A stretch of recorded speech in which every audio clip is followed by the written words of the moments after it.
Ir pagājis vēl kāds laiks, mani bērni, Roberta un Emīlija. Es jums izstāstīšu šajā reizē kādu stāstu no 2022. gada, kad es biju Rīgā kopā ar kādiem saviem draugiem.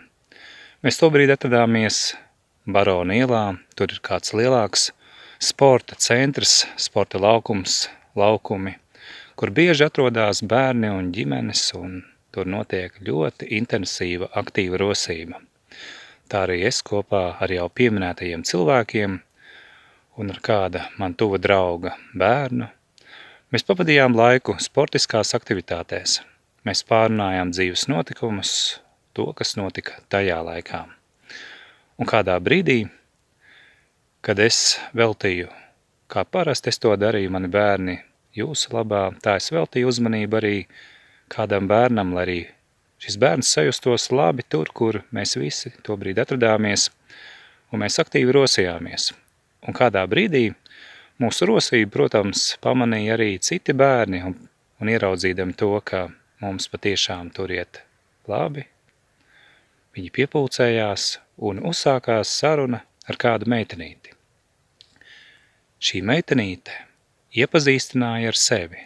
Viņa sacīja, ka viņas vārds ir Emīlija. Es no savas puses teicu, ka man arī meitiņai ir vārds Emīlija. Šī meitenīte nosauc arī savu vecumu, un kad es izdzirdēju to, tad es pateicu, ka arī manai meitiņai ir tieši tikpat gadu, cik ir tev. Un tad notika vēl kāds pārsteigums. Viņa teica, ka viņa dziedot dziesmas tādā organizācijā kā Knīpas un Knauķi. Un es teicu, ak vai tiešām tā, un meitenīte apstiprināja. Un man nācās atklāt arī viņai savas dzīves patiesību tik tālu, cik es to zinu. Tolaik es zināju, ka mana meitiņa Emīlija arī dzied tieši šajā organizācijā Knīpas un Knauķi. Pēc tam gan mūsu saruna drīz noslēdzās.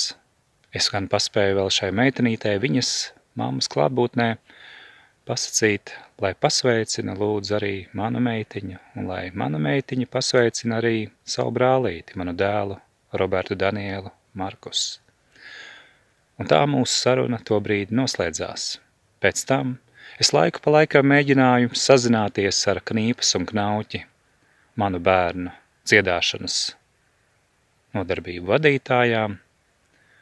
Kāda bija tā atbilde un atbildes, es varu pateikt jums, mani bērni tieši. Tā bija lielā mērā ļoti cietsirdīga attieksme, draudoša attieksme, draudoša ar izrēķināšanos, ar policijas uzsūtīšanu. Jūs iedomājaties, mani bērni, tie, kas jūsu klātbūtnē uzvedās kā eņģelīši, dažkārt un nereti šādi izturās pret jūsu pašu tēti. Jautājums, ko es viņiem vai jūs viņiem esat nodarījuši? Ko mēs viņiem esam nodarījuši, ka viņi izturās tik cietsirdīgi? Tas ir jautājums viņiem un viņu sirdsapziņai, taču šajā reizē mani bērni jums gribēju pastāstīt to, cik neparastas mēdz būt dzīvē satikšanās ar dažādiem cilvēkiem, mūsu sarunas, kurās atklājās vēl kādi, tā teikt, puzles gabaliņi no dzīves un īstenības. Es meklēju, mani bērni, jūs ar vienu. Es meklēju patiesību. Un es ticu, ka arī jūsu sirdsapziņa ir tieši tāda.